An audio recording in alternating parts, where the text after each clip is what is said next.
name is Pastor Peter Boe. Okay.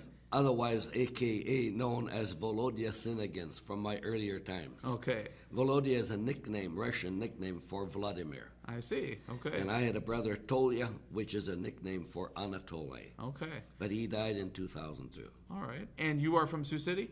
Right now we live in Sioux City. Sioux City. Okay.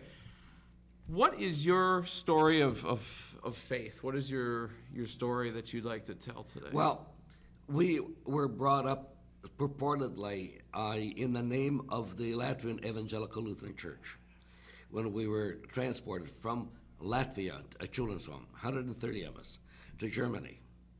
And then we were taken over by the Lutheran World Federation, then by the Lutheran Social Services, and I was placed into adoption of the home of a Lutheran pastor who was the dean of men at Concordia College, and his wife worked in the library. Okay. So I got into the Lutheran connection, but since I never knew exactly where I was born, how I was born, to whom I was born, nothing of that was known. The family said, you better get a DNA test. Mm-hmm. And that revealed that we had roots in the Belarusian connection and also in the Jewish connection. And when I saw the DVD Defiance, that put things together, because I remember sitting on the lap of a young man that was probably our father, who was a partisan fighter. And there were plenty of them in Belarus. But my faith then was kind of automatic because of going to churches and whatever in the Lutheran identity. But I did not really come to know Christ in a more personal way until, first of all, a young lady by the name of Kathleen Yeats came from England with her husband, who worked for the Save the Children funding organization. Sure. And she was our Sunday school teacher. Okay. And she gave us a different dimension of relationships, what I found just as superiors over us little kids like sheep bleeding in the wild. But that was the sowing of the seed. After I was adopted in 1950 by the Reverend Victor and Hilda Boe, then my roots started sprouting. And I didn't really come to know what Christ is all about till I was nearly through college.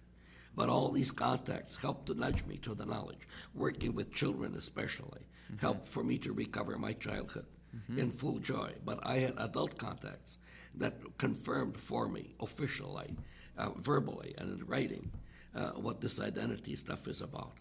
And so that enabled me to go into the ministry, the pastoral ministry, with a definite tone of knowing what I was about. My dad was a pastor that lured me to go into that field, but I wanted to know for myself.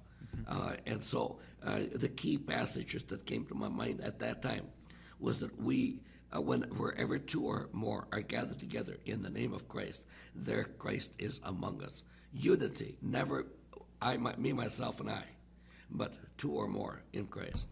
And also 1 John chapter 4, chapter 3, verses 14, 15, which say that we know that we are of Christ because we are bound by the love of Christ as brethren. And so those are the key passages. Luther had his passages and whatever, but that's what I've been going on and the energy I've been running on. I spent some time on a mission field and had a wild good time, working especially with children, and this has been exciting. Yes, absolutely. Well, that is wonderful. And when in your vast experiences with the church, obviously from a very early age, when you were placed in this home as a child, and then with the Lutheran World Federation and things like that, or maybe not a specific time, but through the years, when do you think the church is at its best? When did I see the church at its best? Well, I feel that whether the church is its best or not is really whether we feel the power of Christ working through us. And in working with young people especially, I've seen the blossoming of excitement, almost like a revolution, If I can add, I just got through reading a book called Mein Kampf by Adolf Hitler. Heard of that, yes. And he had a charisma, oratorical skills that inflamed the whole nation almost to conquer the world. And I feel that I have felt that empowerment in Christ in working with people. Now, the congregation I'm working with right now is a tiny congregation out in the country, and it's not growing by leaps and bounds, but I don't want to go on a pure wave of emotionalism. I feel that Christ is still working, sowing the seed. I'll be confirming 2 young people June the 6th, and to me that's still excitement. Absolutely. Wow. Thank you so much for sharing your story, and I know that you've worked hard to prepare all of this, which is a fascinating and inspiring story. Thank you very much. Thank you very much for sharing.